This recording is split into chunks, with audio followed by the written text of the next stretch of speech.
ایک بادشاہ نے اعلان کیا، جو شخص جھوٹ بولتے ہوئے پکڑا گیا اس کو 5 دینار جرمانہ ہوگا۔ لوگ ایک دوسرے کے سامنے بھی ڈرنے لگے، اگر جھوٹ بولتے ہوئے پکڑے گئے تو جرمانہ نہ ہو جائے۔ ادھر بادشاہ اور وزیر بھیس بدل کر شہر میں گھومنے لگے۔ جب تھک گئے تو آرام کرنے کی غرض سے ایک تاجر کے پاس ٹھہرے۔ تاجر نے دونوں کو چائے پلائی۔ بادشاہ نے تاجر سے پوچھا، تمہاری عمر کتنے سال ہے؟ تاجر نے کہا، 20 سال۔ تمہارے پاس دولت کتنی ہے؟ تاجر نے کہا، 70,000 دینار۔ بادشاہ نے پھر پوچھا، تمہارے بچے کتنے ہیں؟ تاجر نے جواب دیا، 1۔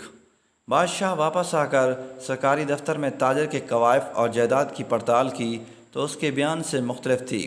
بادشاہ نے تاجر کو دربار میں طلب کیا اور وہی 3 سوالات دہرائے۔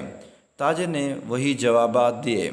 بادشاہ سلامت نے وزیر سے کہا، اس پر 15 دینار جرمانہ عائد کر دو اور سرکاری خزانے میں جمع کرا دو، کیونکہ اس نے 3 جھوٹ بولے ہیں۔ سرکاری کاغذات میں اس کی عمر 35 سال ہے۔ اس کے پاس 70,000 دینار سے زیادہ رقم ہے اور اس کے 5 لڑکے ہیں۔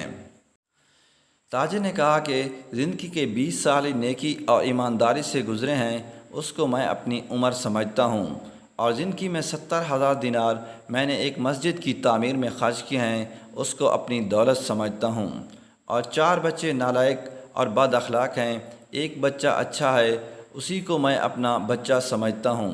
یہ سن کر بادشاہ سلامت نے جرمانے کا حکم واپس لے لیا اور تاجر سے کہا، ہم تمہارے جواب سے خوش ہوئے ہیں۔